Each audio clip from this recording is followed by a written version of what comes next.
Howard Beach, Queens. December 1989. A man is dying in a house he has lived in his entire adult life. He is 49 years old. The cancer has been in his lungs for years, and it has now finished what it started. He knows he is going. He knows the people who matter know he is going. And he is waiting, not for a doctor, not for a priest, for a face. There is a man he has known since before either of them owned anything worth stealing. They grew up on the same streets. They ran with the same crew. They got arrested together. They ate together. They sat in the same rooms for 3 decades and called each other by the names only people who go back that far are allowed to use. That man is not coming. But there is another absence in that room that nobody in it understands. Not the dying man. Not the family gathered around him. Not the associates drifting in and out, paying respects to a captain who no longer holds the title. There is a man who spent 23 years in that room who was never fully in it. He ate at the same tables. He stood at the same corners. He laughed at the same jokes. He attended the same funerals. And for every one of those 23 years, he was reporting everything he saw to the Federal Bureau of Investigation. The dying man never knew. That is the story. Wilfred Johnson, known to every man in the Bergen crew as Willie Boy, spent 23 years as the closest kind of friend Angelo Ruggiero had in the world he chose, and spent those same 23 years as the most damaging informant the FBI had ever placed inside the Gambino crime family.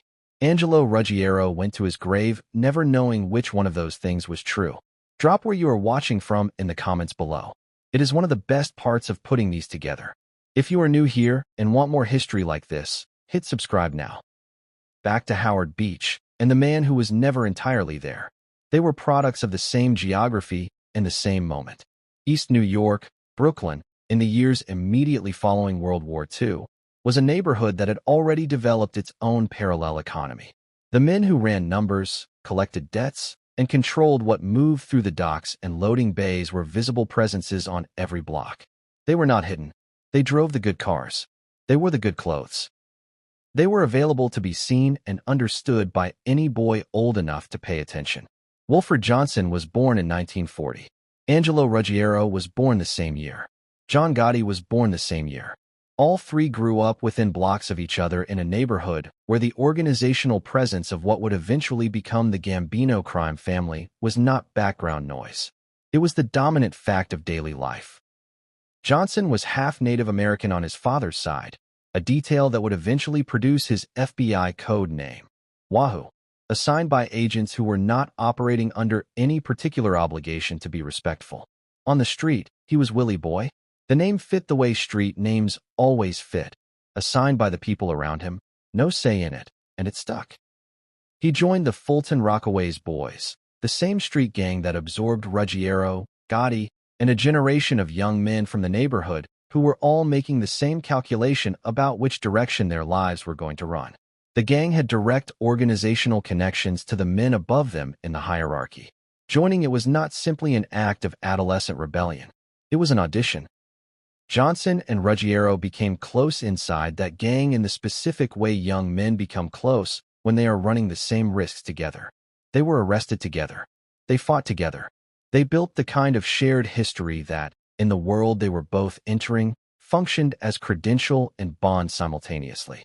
What nobody in the Fulton Rockaways Boys knew, and what Ruggiero would never know for the rest of his life, was that Wilfred Johnson had a quality the street gang context had not yet revealed, one the organization they were both moving toward would eventually find useful in ways Johnson himself had not anticipated. He was a watcher. Where Ruggiero talked, Johnson observed. Where Ruggiero filled every room with his voice, his opinions, and his running commentary on everyone around him, Johnson listened. He cataloged. He retained. He was the man in the room who understood what was happening more completely than the men making all the noise.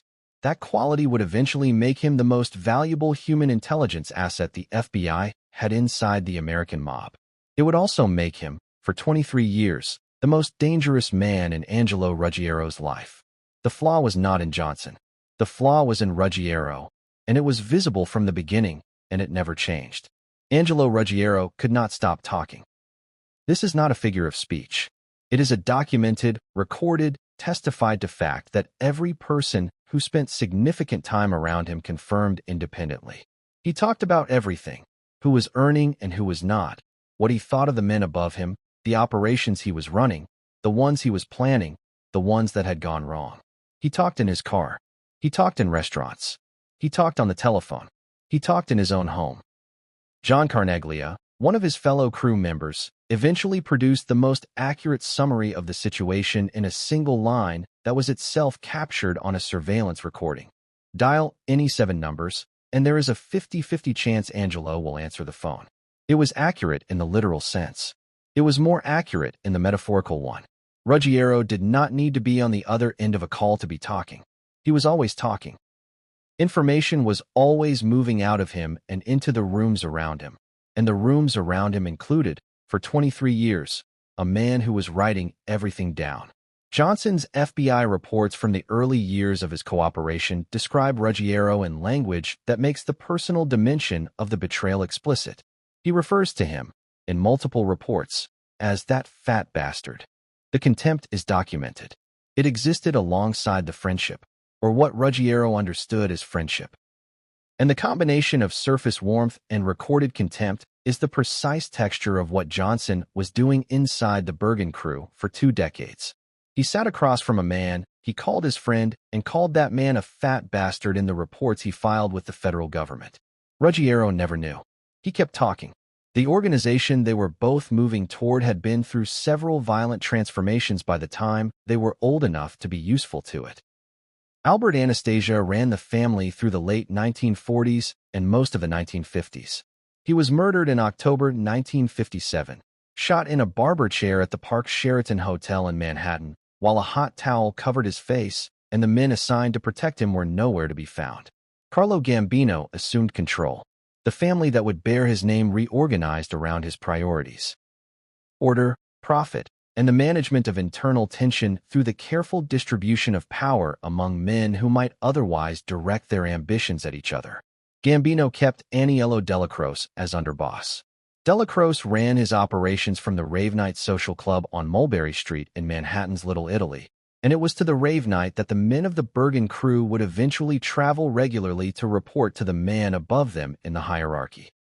Delacroce was Ruggiero's uncle by blood, his mother's brother, and that family connection gave Ruggiero a floor beneath him that his street-level abilities alone would never have secured. It did not, however, give him warmth. Delacroce was, by multiple accounts, considerably warmer toward Gotti than toward his own nephew. What the connection gave Ruggiero was a name that opened doors. What it gave Johnson was proximity to a man who carried that name, which, in the world of intelligence gathering, is its own form of currency. Gambino died in October 1976. He passed leadership not to Delacroce, as the street membership expected, but to his brother-in-law, Paul Castellano. Castellano was a businessman's boss. He lived in a 17-room mansion on Toad Hill in Staten Island and ran the family like a corporation from that remove. The resentment this created in Delacroce's faction was real, deep, and documented. The men around Delacroce, Gotti and Ruggiero among them, accepted the succession with considerably less grace than their underboss displayed publicly. Castellano imposed a rule that would become the central pressure point of everything that followed. Narcotics dealing was banned under penalty of death. He made the edict explicit. He made the penalty clear. The problem was that by the time he issued it, the narcotics business was already operating inside his own family, run by people he could not see from his Staten Island estate, and sustained through fictions that everyone with a stake in them agreed not to examine. Both Ruggiero and Johnson were formally inducted into this world. Both understood the rules. Both understood the penalty for violating the most important one. One of them was already violating a different rule entirely, and had been for years, and would continue doing so for 2 more decades without consequence. Johnson filed his reports. Ruggiero kept talking. The organization held its shape around both of them, and neither man's position inside it reflected what was actually true about either of them. Before there was a capo's title or a captain's authority, there was a bar on Staten Island on the night of May 22, 1973, and a job that Carlo Gambino himself had assigned. A man named James McBratney had kidnapped Emmanuel Gambino, the 29-year-old nephew of the family's boss, collected the ransom and killed Emmanuel anyway. Gambino wanted McBratney found and killed. A hit team was assembled that included Gotti, Ruggiero, and a gunman named Ralph Gallione. Johnson was not part of the team. His role in the organization at that point did not extend to this kind of work, and his exclusion from the McBratney job is itself a document of where he stood relative to the men above him. Gotti and Ruggiero went. Gallione shot McBratney dead in front of witnesses while his accomplices held him. It was not a clean operation. Both men were identified, eventually convicted of manslaughter through a negotiated charge, and sent to Lewisburg Federal Penitentiary in Pennsylvania. Johnson was not with them when they went in. He was not with them when they came out.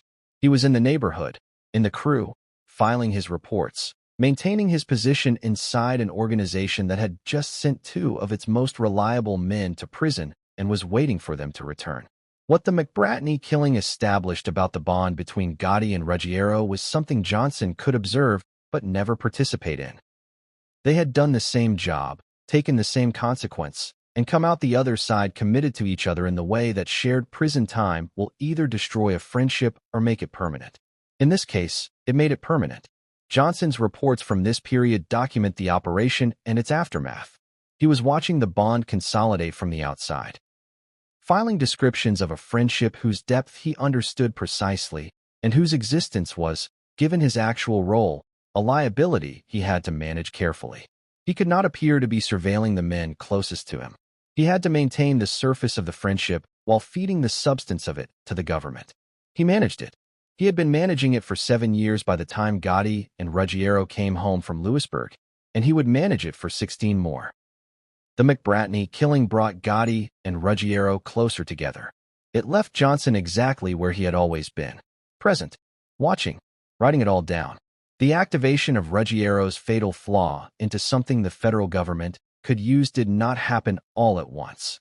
It happened in stages, each one documented, each one connecting directly to the one that followed. The first stage was Salvatore. Salvatore Ruggiero was Angelo's older brother, and he was everything Angelo was not in the ways that mattered to survival. He was quiet. He was still. He was capable of the kind of sustained discretion that Angelo could not maintain for more than a single conversation. Salvatore had been involved in heroin trafficking since at least 1970 and had been careful enough about it to maintain the fiction that his earnings came through other means. By the late 1970s, he was a multi-millionaire fugitive from 3 federal indictments, living under assumed names and properties registered to other people across New Jersey, Florida, Ohio, and Pennsylvania. He purchased his heroin from Gerlando Sciascia, a Sicilian-born Bonanno family associate known in the trade as George from Canada, who was regularly smuggling product into New York from Montreal and selling it on consignment. On May 6, 1982, Salvatore boarded a chartered Learjet at Teterboro Airport in New Jersey, bound for Florida with his wife Stephanie to look at investment property. The plane went down in the Atlantic Ocean approximately 12 miles southeast of Savannah, Georgia. Everyone aboard was killed. Both Salvatore and Stephanie were fugitives at the time of their deaths. At the moment the plane hit the water, an entire heroin shipment purchased on credit from Sciascia was sitting in one of Salvatore's New Jersey properties, waiting for his return. Angelo was notified. He went immediately, along with Gene Gotti and John Carneglia, to Salvatore's Franklin Lakes hideout to recover the heroin and whatever cash remained in the property. The FBI had already wired Angelo's home by the time this happened. Everything that followed was recorded. The first wiretap authorization had been signed on November 9, 1981, by federal Judge Henry Bramwell of the Eastern District of New York. The authorization named Ruggiero, John Gotti, Gene Gotti, Frank Guinness, and Jackie Cavallo as intercept targets. It covered the home phone at Ruggiero's Howard Beach residence, which was listed in his daughter Princess Ruggiero's name because Ruggiero had told associates it was safe. He believed it because he wanted to believe it. The belief was never examined. Examination would have been uncomfortable, and Ruggiero did not do uncomfortable examinations. Now here is the part of the story that most accounts of the Ruggiero surveillance leave out entirely. The FBI's ability to wire Angelo Ruggiero's home did not come from nothing.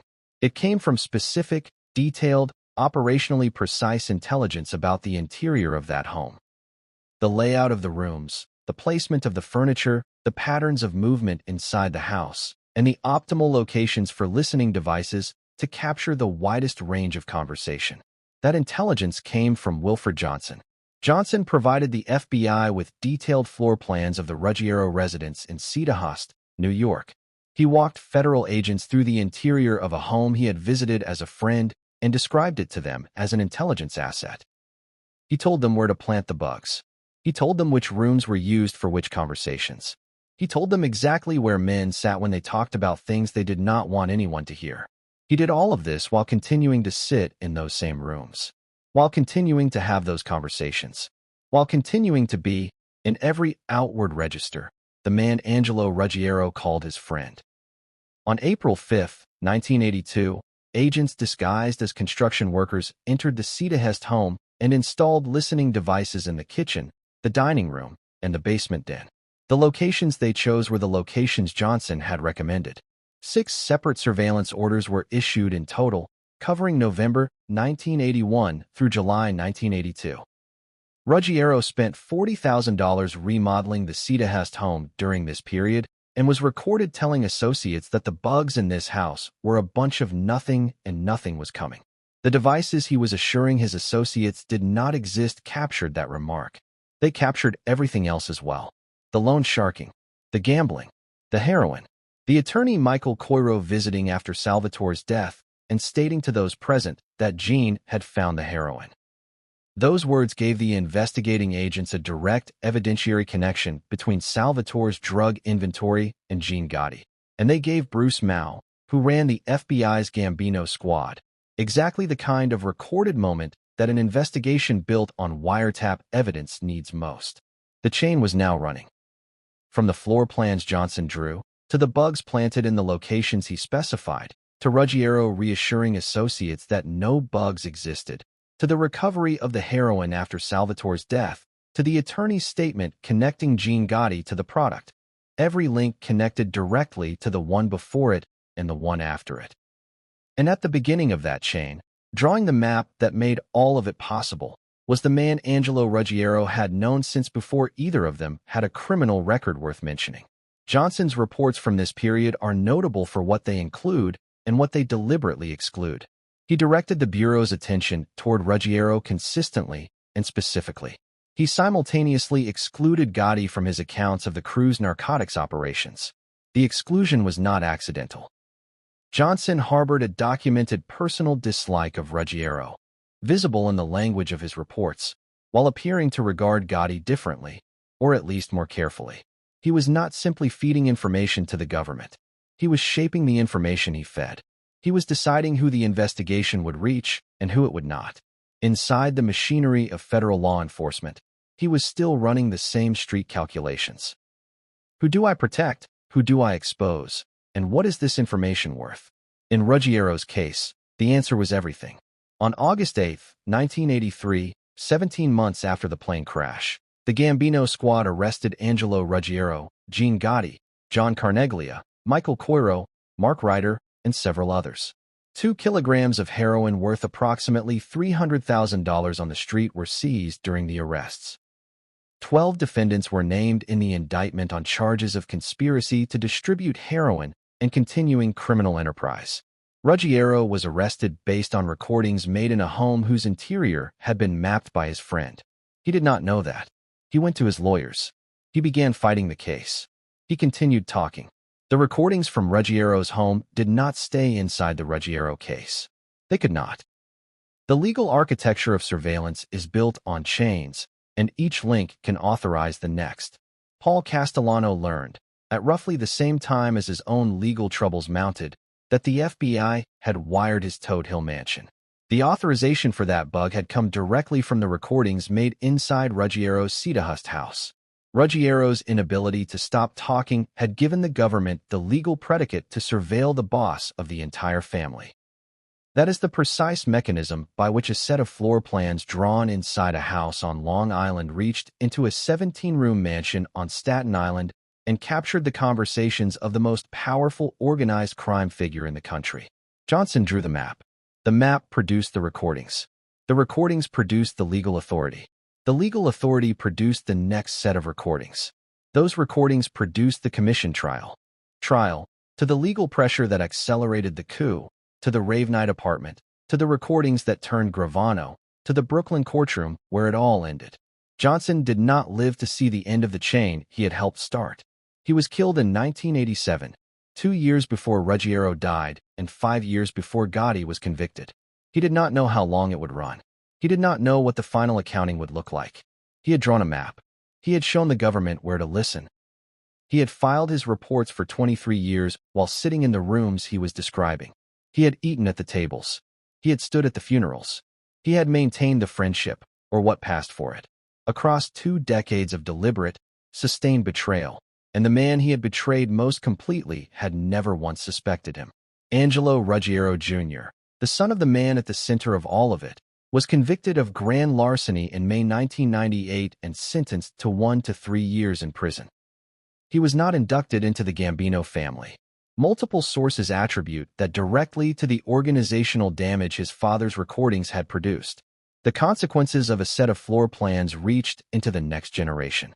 Angelo Ruggiero died in Howard Beach in December 1989, believing he understood what had destroyed him. He knew about the talking. He knew about the heroin. He knew about the tapes, the trials, the rank they stripped from him, and the man who would not come to his bedside. He carried all of that into the last room of his life and believed it was the complete account. He was wrong. He had been wrong for 23 years. The man who drew the map of his house had eaten at his table the week before he drew it and the week after. The man who told the FBI where to plant the bugs had sat in the rooms where those bugs were installed and spoken to Ruggiero as a friend. The man who filed reports calling him a fat bastard had stood at the same funerals, laughed at the same jokes, and occupied the same rooms across a friendship that Ruggiero believed was real, because he had no reason to believe otherwise, and every reason in the world to trust it. The voice that everyone blamed, Gotti, the organization, the historical record, was Ruggiero's own. The talking was real. The damage it caused was real, documented, and enormous. But the talking required a room. And the room had been prepared by a man who knew exactly where to put the microphones, because a man he called his friend had told him where the furniture was. Ruggiero talked too much. Johnson listened too well. The only difference between them, in the end, was that one of them knew exactly what the other one was saying, and the other went to his grave believing that the man across the table was the one person in the room who was entirely there. He was the one person who never was.